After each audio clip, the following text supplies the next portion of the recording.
Okay. Good day to all of you because you're joining from different time zones that we see.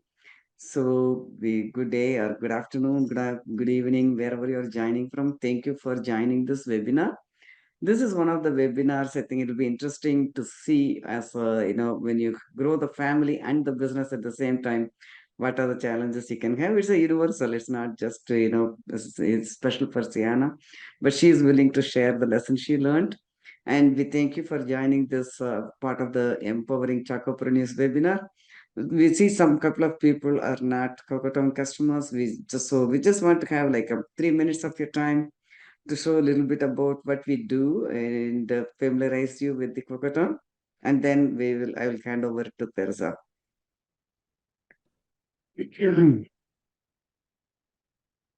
Okay, so Cocotown is in the business of creating and empowering chocopreneurs. We are not in the business of just selling the machines. We give the complete package. Our mission is pioneering craft chocolate technology. Our vision is to be a one-stop shop for chocopreneurs and foodpreneurs to create award-winning chocolates and gourmet foods. And Concepts is the parent company. We started it in 1992 as a specialty kitchen equipment trading company. And then we started this Coco Town in 2009. Actually, we were selling machines for the chocolate industry from 2005, 2006, but under the parent company name. But we created a separate company, like a sister company called Coco Town in 2009 to focus more on the chocolate.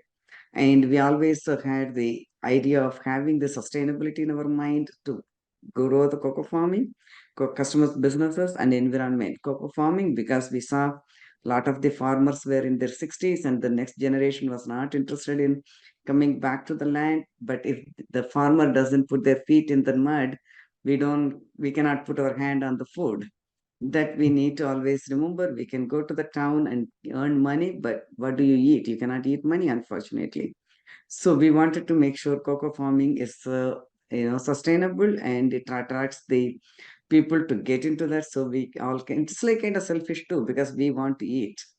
And then the other one is customers businesses, because if the customers the more they grow, it's better for everyone because they buy more beans from the farmers, and obviously they buy the equipment, so it's and they also give better chocolate for all their customers, so it's win-win for everyone. And then for the environment, we always make our machines with only high quality stainless steel with very minimum plastic, because we are very conscious about not leaving lot of landfill, and all of the stainless steel that can always be recycled. And all our machines we sold in 2006, 2005, people are still using it. Sometimes the third person or fourth person is using, because when they outgrow, they buy bigger machines, but still the machines never go to the landfill.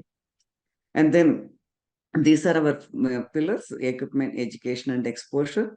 Equipment, we have the patented equipment with the high return on investment.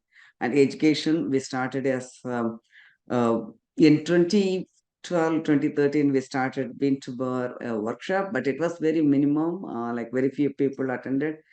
But when the pandemic happened, we wanted to give back to the community. So we thought about how we can help them when they were all stuck in their houses, and not knowing what to do.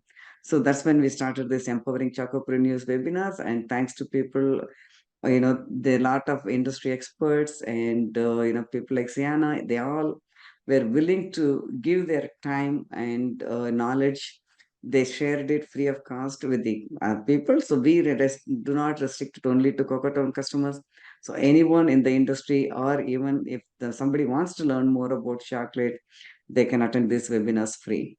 And then exposure, we help our companies, like our customers, exhibit in the international chocolate festivals. We subsidize their cost so they can get exposure to the what's happening in the rest of the world.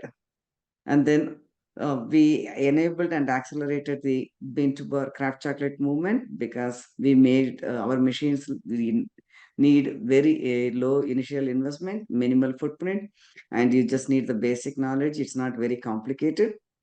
And then, so now the farmers can get more value by selling the semi-processed or fully processed products that gives them more money than just selling the beans. And then we also have price transparency. We know most of the equipment companies, they don't put their prices on the website, but ours are there for everyone to see. And we have consistent pricing structure, and we also offer financial assistance. And then all our machines are patented, and then we also make continuous improvement based on the customer feedback. But when we make an improvement that's compatible with the older version, it's not like you have to throw it like the phones. When the new software comes or the new improvement comes, you have to buy a brand new phone. The other phone that you bought for thousands of dollars, it goes to waste. But in ours, you just add the new part and you are in business. And then we have machines from R&D all the way to production, from 500 grams all the way to 90 kilos per batch. And this is like a small timeline. So we started in 1992, registered the company. 94, we got the distributorship. And then in 2006, we started as a melanger. Before that, we were just selling as a grinder. And then we had the commercial grinders and all this. And then recently in 2020, we got the Empowering Chocopreneur series. And now we also introducing the tempering machine, tabletop tempering machine, continuous tempering machine. So I wish you all, good luck with your business. And we always finish it with Loka Samasta Sukhino Bhavantu. That loosely translates to, may all the beings everywhere in the universe be happy and free. And may the thoughts and actions of my own life contribute in some way to the happiness and freedom for all. Thank you. Now I hand over it to Teresa. Thank you. Thank you, Mrs. Balu. Well, welcome everyone. Welcome, Sienna. We're very excited to have you with us today. We look forward to your presentation. I am tasked with a little bit of housekeeping. I want to let you know that this session is being recorded and you will receive a link to view the recording at a later date. The only thing that we ask is when you get the email, follow-up email, if you'll fill out the survey, you'll get a link for a survey. And that really helps us to know that we're on the right track and helps us to keep this project going. So as the presentation is going, if you think of a question, if you'll go ahead and put it in the chat for us, we probably might interrupt maybe with one or two questions during the presentation, but for the most part, we'll wait till the end and then we'll have a Q&A experience with Sienna. So, but in the meantime, put your questions in the chat. That way you don't forget you won't forget your question. It'll be there in the chat. Also gives us a written record of the questions and conversation. Okay, so with that, what I'd like to do very quickly is just ask, oh, sorry, Mrs. Ball is interrupting. I missed something, looks like. 1 second. I see a lot of people joined after we started. So I just want them to put their company name and where they are joining from. So it'll be, use this as also a networking opportunity. That's all. Sorry, Teresa, go ahead. Okay, very good. So what I'd like to do real quick before we start the presentation, just to get to know you a little bit, Sienna, is just ask you, can you share a little bit with us about where your cacao journey started? Yeah, part of the presentation will go further into depth to answer that question, but a fun way to start would probably be in Tokyo, surprisingly. And I think Tokyo was the first place that I tasted chocolate that made me pause and question and look at the ingredients. I think also it is a place that encourages that kind of reflection and that kind of thoughtfulness about sourcing and ingredients. And so I think for me, the journey into cacao started with chocolate. Sometimes it goes the other way for people, but for me, it was starting with some really beautiful chocolate and thinking about what was in this chocolate and why did it taste different. And yeah, and so it started there. I'll get into a little bit more of it there. Okay, wonderful. Thank you. Okay, so with that, I will turn the presentation over to you and we'll chat again on the other side. Great. Let me share my screen. And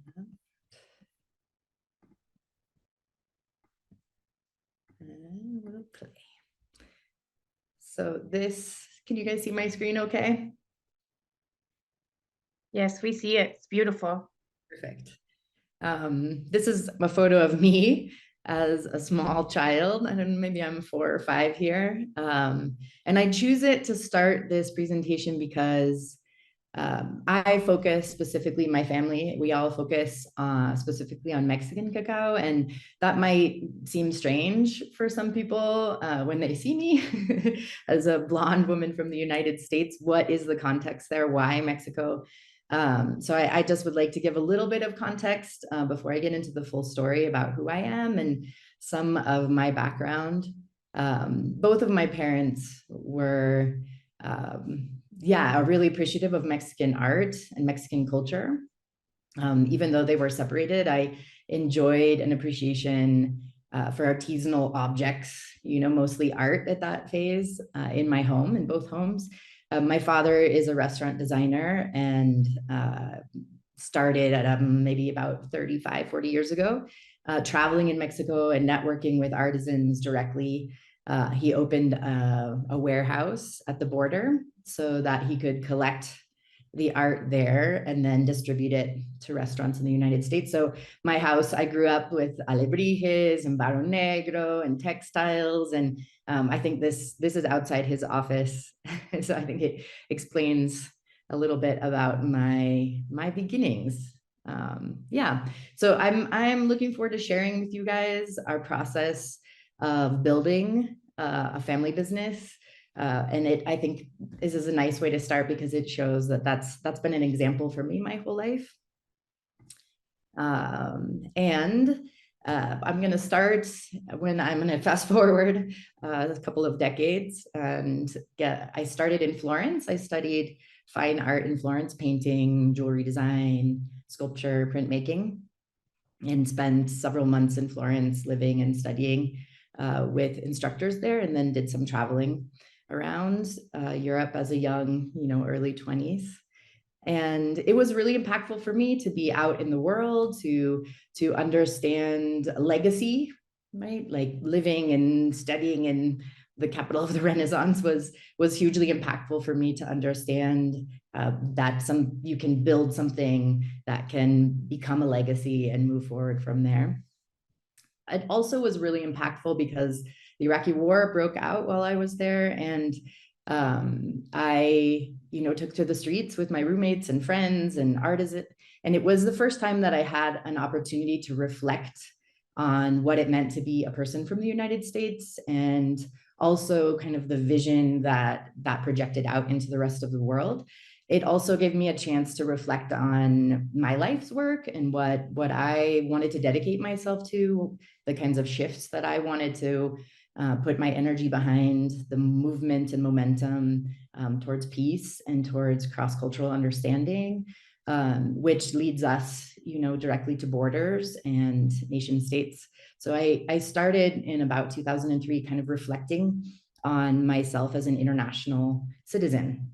And that was hugely impactful for me. I moved back to the United States and I started studying anthropology. I added a second career, a second degree to my studies. So the first was fine arts, and then I added cultural anthropology. And with that intention, moved to Tlaquepaque, Guadalajara, and lived with some friends of my father's who had been helping him navigate Mexico and understand Mexico from an artistic perspective. And that was hugely impactful for me as well in my journey, which would become to me making chocolate, because I was exposed to makers, very directly interacting with and spending time with people who dedicated themselves to making things with their hands. And beautiful objects that then they needed to sell and market. And so that kind of also began my journey of understanding art and making and craft as a business.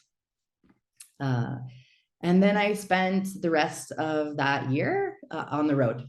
I traveled south from Guadalajara I traveled all the way down through Mexico into Guatemala, and then I flew to Ecuador. I traveled through Ecuador. I traveled through Peru. I crossed Bolivia.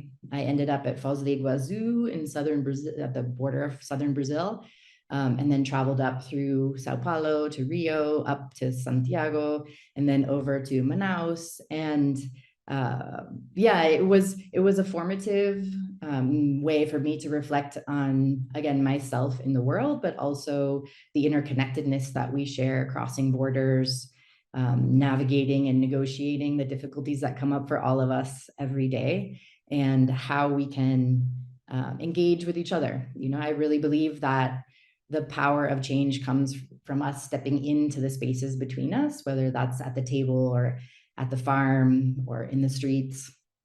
And learning how to do that is a skill, and it takes willingness, and it also takes dedication and time. So that's something that I learned through that journey. And I came back from that experience very clear that I wanted to engage more deeply academically with the things that I had learned, and decided to embrace the honors program at the university to try to blend my two degrees together, art and anthropology, to address this idea of borders, and to address the idea of movement together and meeting together at borders. So I worked with a man named Guillermo Gomez Peña. He is a performance artist that began, he was from Mexico City originally, but in the 70s, one of the most famous artworks that he's known for was with another woman, Coco Fusco.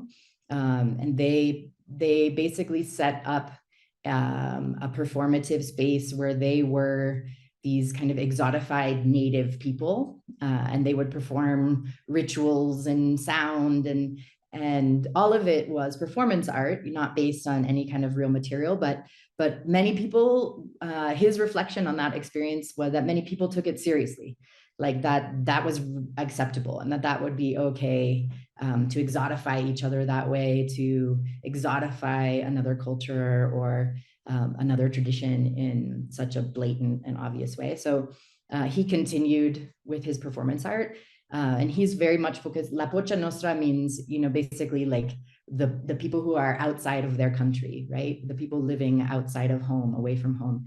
And it implies borders, it implies cross-cultural identity. And so I worked with him directly. I received a grant to work with him and examine the kind of artwork that he was proposing from an anthropology perspective. At the end of my thesis work with him, we were having a conversation, and he said that I needed to move to Mexico City if I wanted to really understand what I was talking about and move beyond theory, move beyond conceptual processing of some of these academic ideas that I was having. And so I moved to Mexico City. And when I got to Mexico City, I didn't have any plan. I didn't have a job. I didn't have any contacts. I didn't, apart from Guillermo, of course, but he lives in San Francisco. And I ended up working for American Apparel, who had just started launching their brand in Mexico and was looking for someone who could help them position some of the branding concepts that they were trying to promote within a new audience. And so I spent a lot of time talking with people about why it matters if clothes are made in the United States. That was a strange concept for many people. And talking about organic cotton and some of the, you know, ethical conversations. I say kind of I have it entre comillas, you know, in quotations there, because, you know, as many people maybe know where that brand ended up, and actually ethical maybe is not the best conversation, but it did give me an opportunity to have some really interesting conversations with a Mexican population. I'm talking about like what was important to people, what did they think was important, about things like labor rights, about things like organic certifications. And it was also how I met my husband. So it was hugely serendipitous. And when I met my husband, Aldo, he spoke Japanese and spoke English and Spanish. And we started building a life together in Mexico and realized that we wanted to experience something else. And So we decided to move to Japan. And we moved to Tokyo, and we're married in Tokyo. And that started a really profound journey for me, learning about flavor and food. We did a lot of eating and also understanding in a deeper way the reverence that you can have for ingredients and sourcing and the storyline behind an ingredient. And also, how do you convey that story on a label or at the restaurant or on a menu? I mean, how is it possible to be able to convey a legacy again of generations of people, you know, growing food or cultivating oysters or, you know, specialty sushi, sashimi preparations? There's so much that I learned from my time eating and spending time with people who valued food and valued health and valued storyline. It was hugely impactful for my professional journey. Oh, we went quickly on that one. And it was also a pretty equal balance between prepared food and packaged food, and then also raw ingredients. And I think that is a really fascinating observation, to be able to understand that whole process, and also how raw ingredients can get incorporated into fine dining or, you know, street food, how that can happen in a way that maintains the ethical line of the producer, and also maybe highlights and educates the consumer in a way that was unexpected. So we spent a lot of time in the markets. We traveled around Japan. We tasted all kinds of different craft products like sake in the bottom corner, and understanding, okay, an oyster is not just an oyster. Oyster come, like, there are lots of different kinds of oysters, and there are different ways of cultivating oysters. And so it was an educational, really fun educational 5 years. We lived in Tokyo for 5 years. And during that time, we came across this beer. This beer is called Buidel, and it's a Danish beer. It caught our attention because the packaging was unusual. It is presented in recycled champagne bottles and has a really beautiful little paper tag. Unfortunately, I don't have a photo of the paper tag, but the paper tag describes a family. It describes a family of makers outside of Copenhagen who are brewing beer in a farmhouse using barley that is Nordic Gene Bank, you know, that has its origin with the Nordic Gene Bank, excuse me.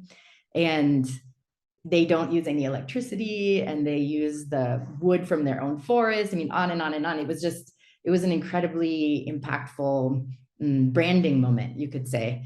And so we purchased the beer, and then it became, you know, our special beer for every occasion in Tokyo. We would try to find a bottle to share with each other, and that marked a special moment. And for us, that started a conversation around the power and impact of products, of food. You know, we celebrate together at the table many times, the metaphorical table sometimes. Maybe it's a blanket, you know, outside, or it's a walk while you're munching on something, but we celebrate together with food that nourishes us, that stimulates our senses, that gives us pleasure and also gives us health. And we do that together because we wish that for each other. And that's a beautiful kind of reflection on what could be seen as just, you know, marketing, but to be able to translate that power and that experience through a brand, through a label, is a fantastic challenge, and is very anthropological from my way of thinking. So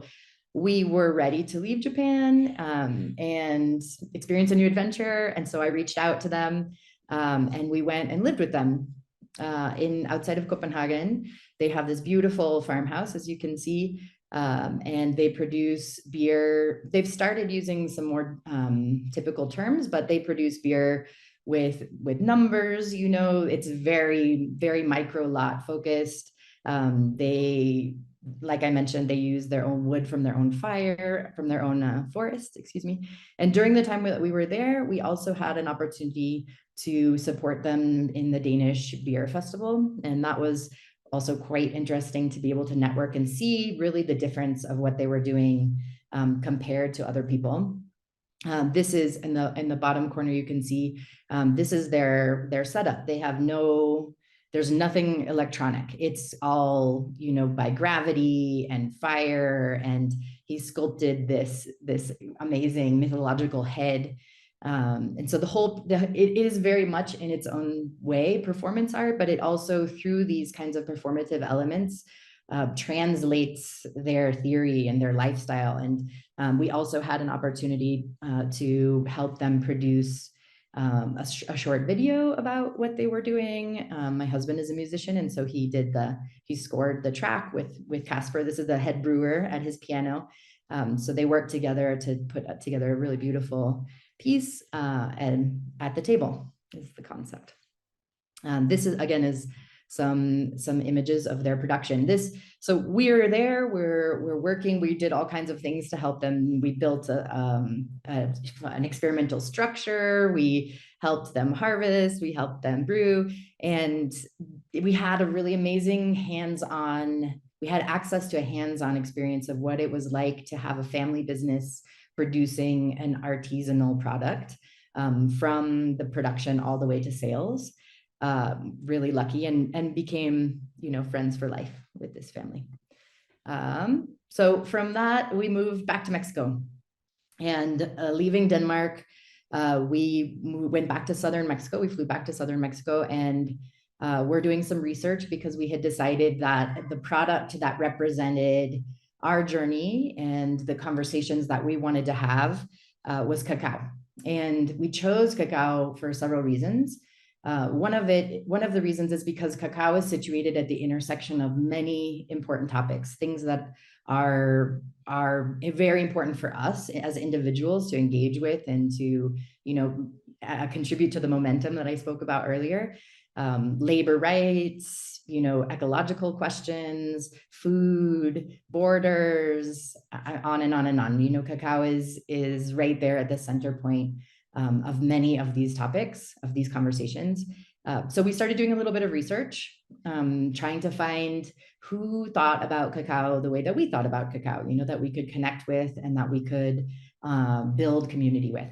And we came across a PDF written by this professor, Nisao Ogata, and it just clicked for us right away that this was the person to guide us if he would be willing to. And so we reached out to him, and he invited us to come. At this point, we were in southern Mexico, and he is the head of tropical trees in Veracruz, but he had a project going on in Oaxaca, in the Sierra Madres of Oaxaca, that he invited us to come and see. And so we traveled with him and met with this group of Mazatecos. Mazatecos are an indigenous group. This specific group, there were about 20 families, had been forcibly removed from their land as a result of a hydroelectric project. And were trying, until they had met Nisao, they had been renting their land to cattle farmers for grazing, which is a very common way to use land if it's not yours, if you don't have any kind of history working that land. It can be really complicated for people to understand a completely new ecosystem, a new way of producing from a completely new land with, no support from anyone outside of your small community, especially because they were transplanted within a larger community that wasn't their own. And so he had come, because he is from very close to this area, he had heard about this group of people and had approached them and asked them if they wanted to learn how to grow cacao on their land instead and to reforest their land. And they agreed to do that, and they started a project that was several years in the making. At this point, when we met with them, they had a couple of years of work together already, and they had some seedlings. They were learning how to do some grafting, but they didn't have any product yet. They hadn't harvested any cacao yet. So that began a whole process of back and forth of communication between this community and between us. We were explaining to them we were also just beginning. We had also never made chocolate yet, and that we were curious about how to do it, and we were dedicated. And so we began a conversation through email and photos facilitated by Nisao. to discuss about how it was going for them and what they were struggling with. And we shared, from our side, how it was going in the United States. One of the projects that we started together was an embroidery project, because the women in this community are not cacao growers. And so in many cases this can lead to some difficulties around money, right? Like around sovereignty, around resources between the genders in a community. Specifically this one, that was what they were struggling with. So we proposed that we needed uniforms, and we wondered if they would do some embroidery work for us, and we would hire them to do some pieces. They were also working with the Textile Museum in Oaxaca, and another French designer, and an Italian textile worker. So they were really ramping up and just getting going with their collective. And so we started connecting with them around this project. And I have this video. You can hear, I think it's wonderful to hear Masakeko.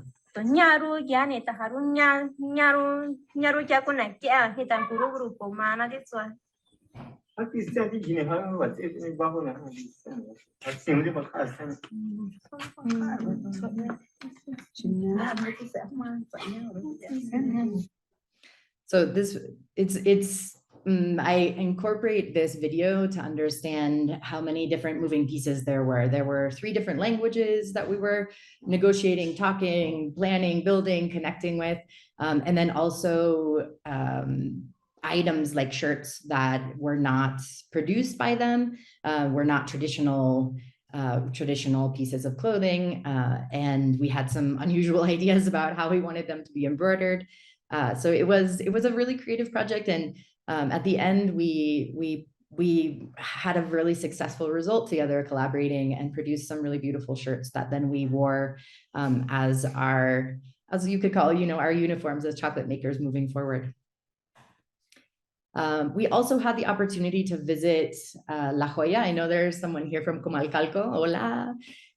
So we visited La Joya, which is technically it's a group of cacao growing estates centered around one big family. So lots of the family members have their own parcelas, but we can explain it in maybe zoomed out right now about it. But so we visited one of these parcelas during the sale of the harvest. So northern Mexican man was in town connecting with them and negotiating to sign a purchase agreement for 5 years of their harvest, their upcoming harvest. And it was obviously for us, very new to the cacao space. It was educational for us to be able to observe and to witness this kind of project and this kind of negotiation, and to also actually be observing a business part of the cacao industry that we were really new to, which is this concept of several harvests and a time frame that you commit to. So that was also very educational for us. And we had the opportunity, before they signed the final deal, we had the opportunity to buy 20 kilos from them.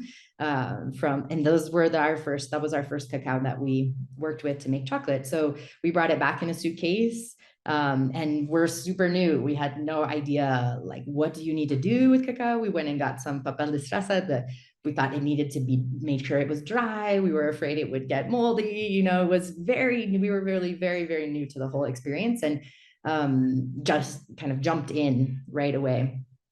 We brought it back to the United States, and maybe for some of you, these early pictures can feel sentimental. We brought it back to the United States, where it's snow, as you can see. It's a little bit of a different environment. We bought a small tabletop grinder, and we winnowed by hand, with a blow dryer, like many people do to start with. And then we started experimenting with branding. Our first products were truffles, and our first concept was Cacao Luz de Vela. The reason behind that was an idea around artisanal, right? That Cacao Luz de Vela means candlelight. And it is specifically important to us because in my husband's family, there were candle makers. And when the electrical lights came to their community in Mexico, his business was forced to close. There was much less demand for candles. But yes, electricity brings light, but it's a very different kind of light than a candlelight brings you. And it's also very different to light a candle at the table. It has some celebratory feelings, brings some focus, some attention to what's there, a special moment, a moment to pause and reflect and savor and share.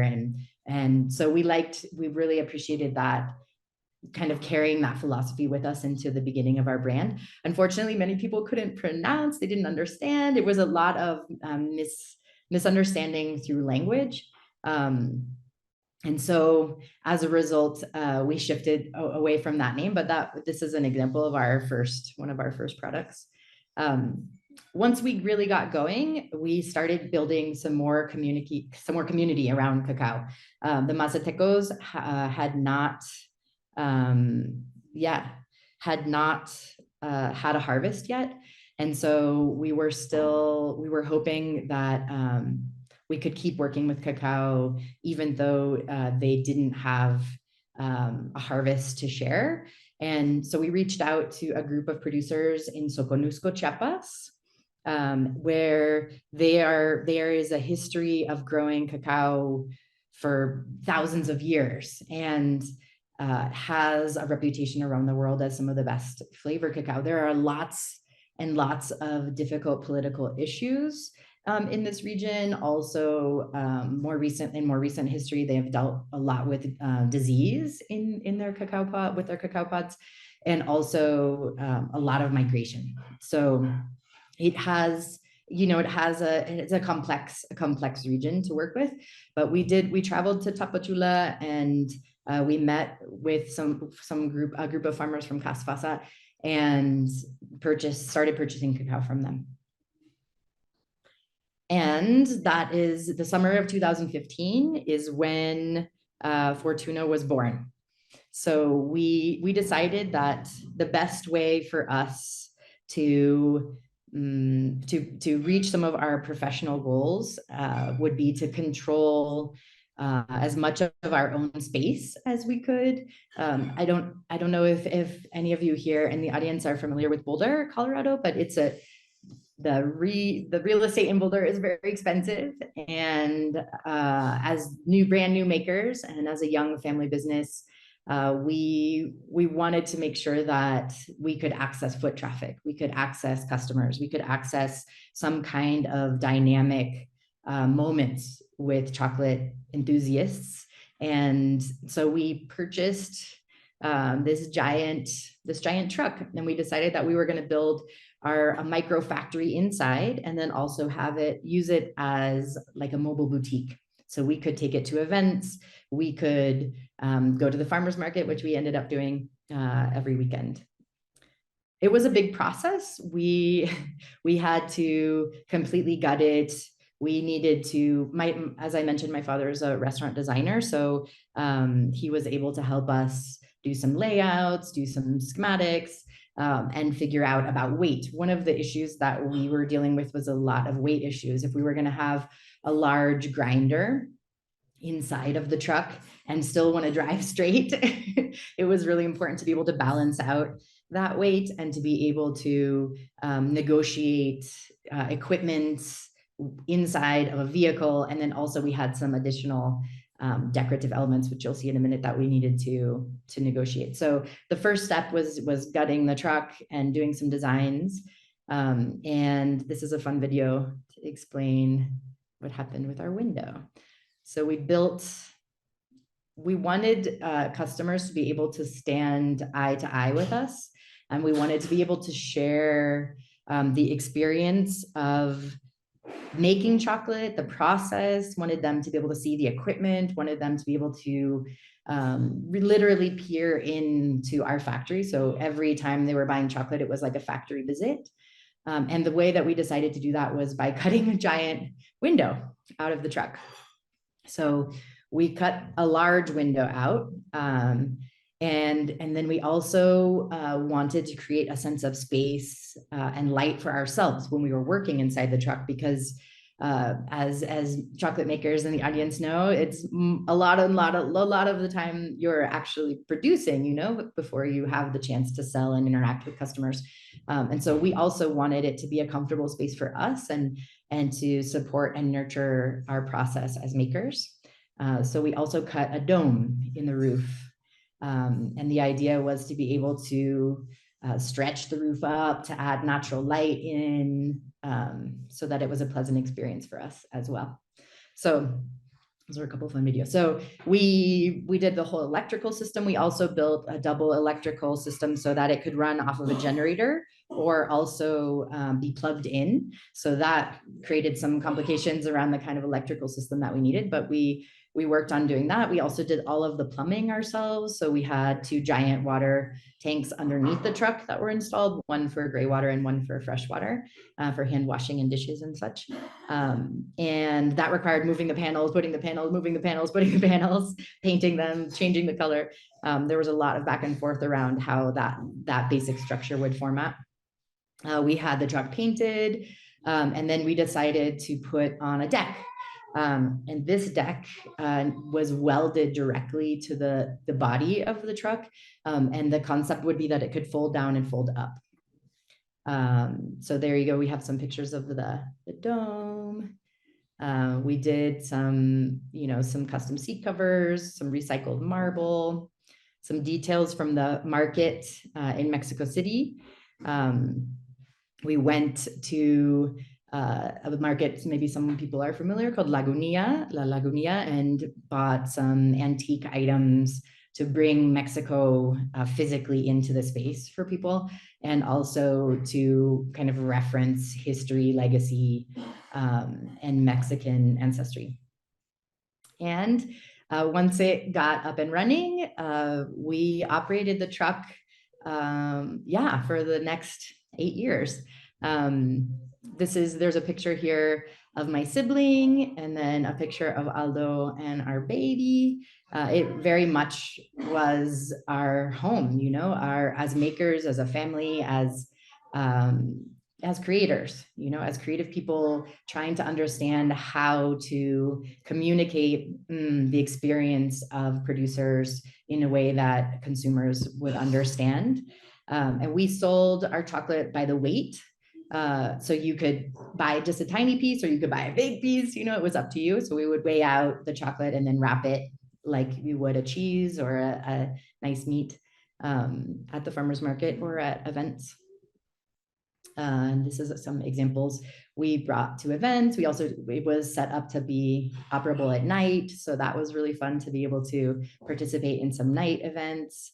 And we created a boutique experience for people that was also a factory.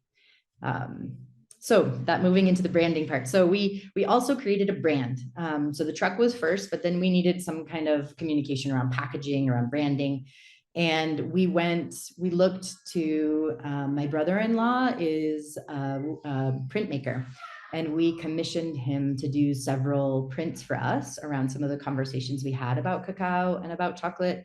And these prints were started, as a handprint, and then were digitized and then transformed into our branding, our website, our packaging.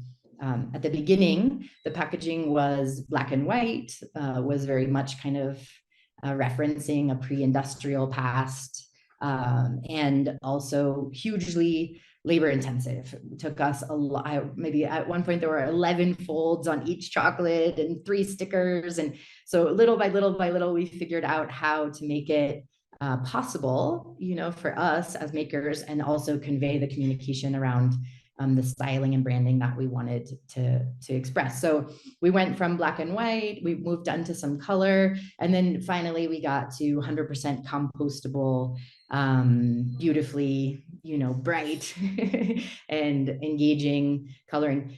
All of our package, from the packing tape to the box to the tissue paper to the labels, was 100% compostable. And we worked with a great company to be able to do that, in order to not generate trash, which is, it sounds like we are aligned with together at Cocoa Time. We also, as a small family business, needed to identify what kind of products we were making. Because if we were not selling directly from the truck, we started doing some collaborations with local stockists. And one of the fun projects, we did a vending machine, which was really fun. It's a picture of that. We made lots of drinking chocolates. We made chocolate syrups. We did millions of kinds of truffles, all hand dipped, using local ingredients, using collaborative projects. This is an example we bought a freeze dryer so that we could freeze dry some local ingredients. On the top is a picture of freeze-dried wine. We had a collaboration with a wine project that wanted to incorporate wine into the truffles. So we freeze-dried some wine, which was obviously, pros and cons to that experience. We also worked with a local honey brand to incorporate honeycomb. We worked with the botanic gardens, which I'll talk more about in a moment too, to source different kinds of herbs and started, we used mint and lavender. And we also did specialty projects for people. So we made some Day of the Dead drinking chocolate for one stockist. We also did some fresh ganache for another event. And then we started doing molded truffles because the volume had gotten to a point beyond my ability to hand dip, after several thousand truffles. And so we started experimenting with how to incorporate local ingredients.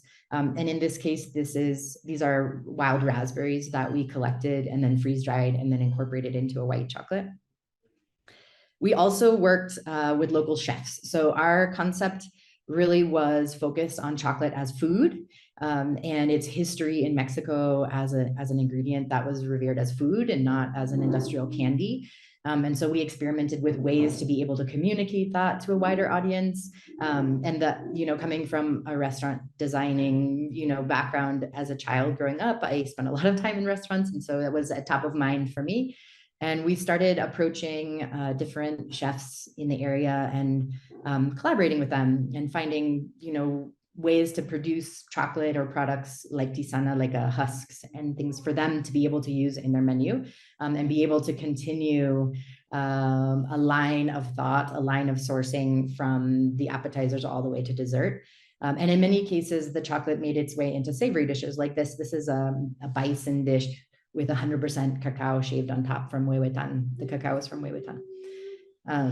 Chefs also, they got creative. They did some really beautiful things. They did some really comfort food, some fudge. They made mole. They did, all range of desserts and ice creams. On this, there's also a pate with a white chocolate and then the nibs on the top. It was hugely, rich and creative for us as makers to make to be in the process from producer, then to maker, and then to hand that chocolate over to chefs to be able to see what they would do with it as well. We also did lots and lots of events. And this picture is a white chocolate tasting with a Chinese tea. And started having conversations with people around what white chocolate was, answering questions around what is cacao butter, questions that come up, I'm sure, for many makers out there. We also participated in, on the bottom picture is actually a rehydrated salmon skin in cacao liqueur that we made with a sweet yogurt as a dessert that was supporting salmon farmers and bringing awareness around some of the issues related to the fisheries in the northern, in Alaska and northern territories of the US. We were awarded a Star Chef Award, which is the top picture, Rising Chef Award. We were honored among other people in Colorado, which was amazing, but we were the makers. We were presented as makers. We also collaborated a lot with Slow Food, really spectacular event. This is Benedicta. She's a Purépecha woman on the deck of the truck. And she brought 3 kinds of corn masa with her in her sorry, I'm switching language, in her luggage to then produce handmade tortillas. And we served from the truck a traditional recipe of carnitas, and we made a chocolate salsa. And that was for a slow food event, Slow Food Nations in Denver. We did lots of trainings and chocolate tastings for teams, for restaurant teams, for professionals. understanding sugar percentages, raw cacao, roasted cacao, the different potentials that are available when you're working with cacao in the kitchen. Williams Sonoma contracted us to do some chocolate for them and present kind of a local, they had a line of local products that they were highlighting that we were included in. We also participated with the Chefs Collaborative in relationship when they had several events talking about food waste. So we served some cacao, it's called tisana in Mexico, but it's like a cacao tea that is made from the husks and some very fine nibs. Discussing, how to utilize the entire cacao pod, more of the cacao pod, at least in this context. And then the Botanic Gardens reached out to us and they asked us to help with a product. They wanted to serve truffles at an event. They were celebrating their conservatory and they had some cacao growing. And so they asked us to come and harvest some cacao with them and produce from the pod truffles. Fantastic experience for us as makers to be able to work with a fresh pod that's grown, as you see in these two different climates. This is inside the Botanic Gardens, and this is what it looked like on the outside. And there was still cacao growing. We were harvesting, with snow outside, which was surreal. And working by phone with Nisao, with Professor Nisao Ogata, we harvested and we opened the pods and we did some very tiny micro batch fermenting that, had mixed results. And then we also had to pivot, right? In COVID, many people, many businesses, many projects had to rethink what they were doing during COVID. Our business was based on events and restaurants. We had just structured our whole business plan around that. And so we needed to readdress how to continue making chocolate, how to continue selling chocolate, what we could do to support the larger community around us, and how to, put our voice into the world for the direction that we believe things should be going. So to start with, we reached out to our chef friends who had large teams of people that were, furloughed, and we started producing chocolate with an ingredient from their pantry. So we asked each team to choose an ingredient that was just sitting in their pantry in their closed restaurants, and then we would produce a chocolate, and then we would split the profits. And 50% of those profits went into the furloughed teams fund to help support restaurant workers who were out of work during COVID. We also had launched an infused chocolate with a local company that was called 14er here. They were a local cannabis grower and producer. And we had just started this project and decided that in the moment we had to reflect on what was going on in this era, that it was really important for us to also address the imbalance in the cannabis industry that was racialized. So we put out a statement and a project around the Justice Pin. 100% of the profits from the Justice Pin were invested in change makers focused on equity within the cannabis industry. We also launched a line of merchandise for the first time using our branding, and identified 3 different organizations that we wanted to invest the profits. So for example, with the t-shirts, we invested in Sovereign Bodies, which is an organization that focuses on Indigenous women, finding, locating, creating resources around families who are suffering the horrible loss of their Indigenous family members. We produced a handkerchief, and the profits, 100% of the profits from the handkerchiefs went to support independent journalism in Mexico, documenting the violence against women. And we also produced tote bags, and 100% of the profits from these tote bags were invested in justice at the border, reuniting families, supporting lawyer fees for children who had been separated from their families. And at the end of this wave of investigation and thought process and reflection, the 3 of us decided that there were several things that we we wanted to continue and learn further and follow a path deeper.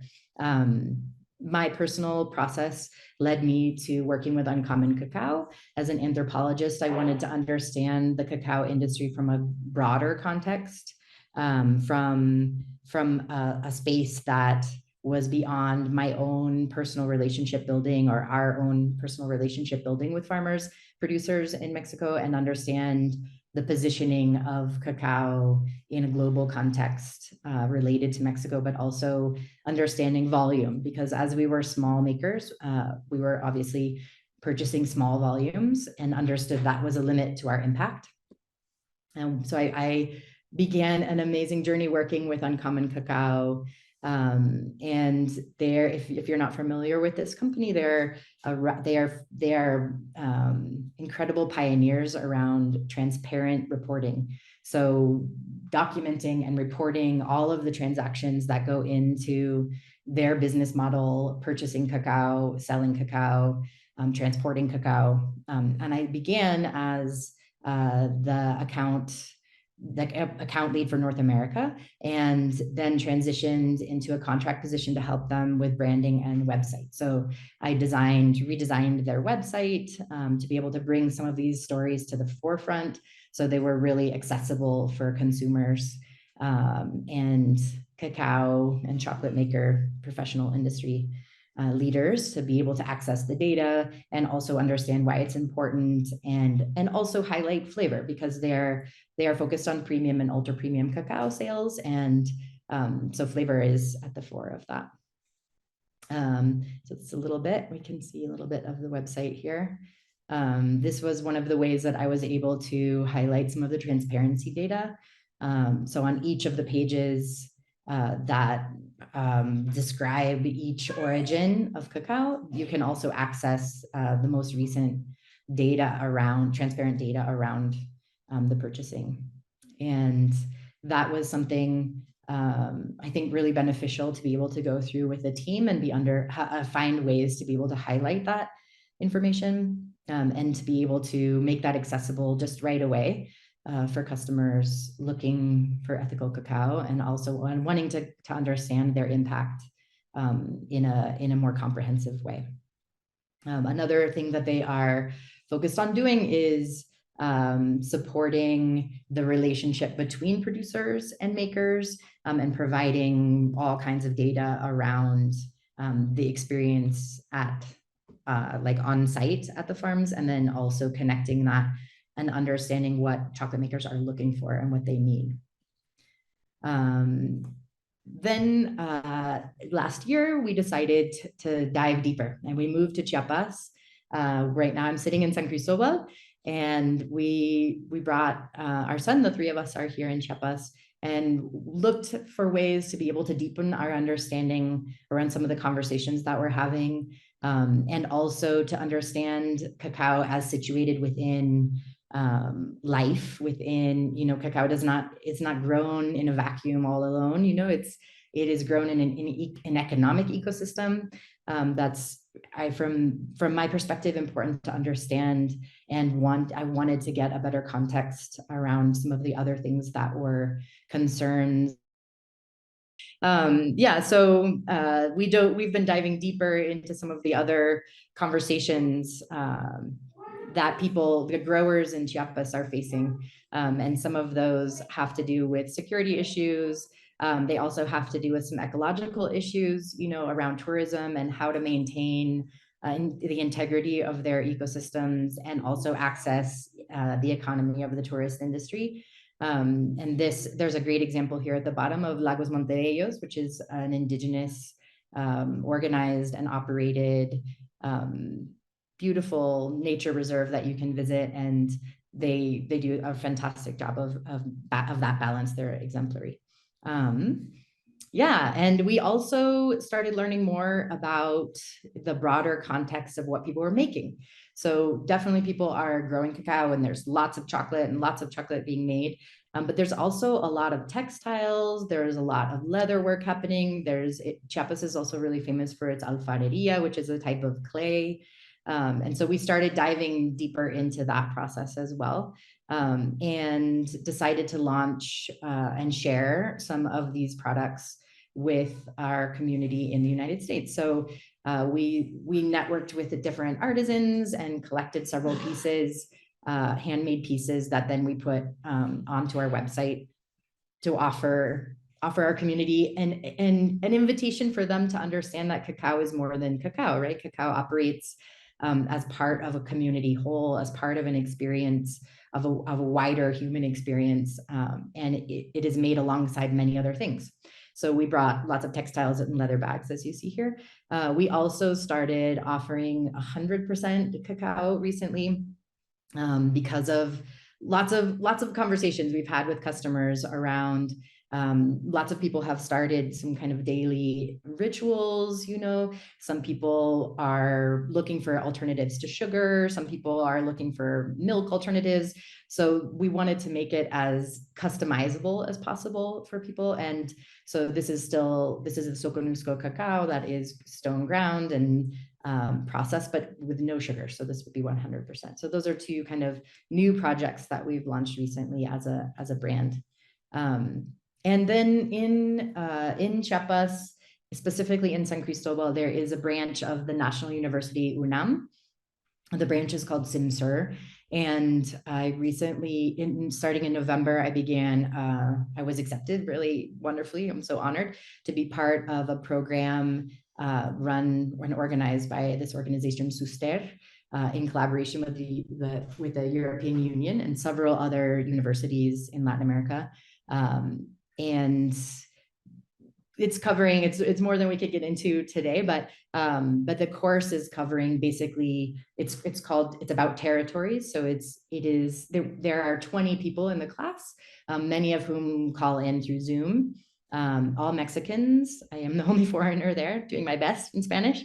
And we have some experts in mezcal, experts in coffee, corn, textiles, everyone representing a different kind of territory in Mexico, and then coming together to do some problem solving and some thought around each of our projects. It's a wonderfully collaborative, really insightful group of people, and everyone is focused on helping contribute their knowledge and their skills. So I am contributing knowledge around cacao, but also around branding and around marketing and around communication of artisanal products. And that leads me to my last slide, which is about Mazorca Design. So I just launched in that spirit through the process of this course. They challenge us all to launch something for the community, launch something for other people to help support other people in your space and in your industry, and contribute your knowledge beyond your own brand and your own space. And so I have recently launched Mazorca Design, and I'm offering support for other makers to help them navigate through branding and navigate through technological confusion around websites and networking those, to be able to tell their story and to be able to contribute, their wisdom to the world. That's all from me. That's the end of my slideshow.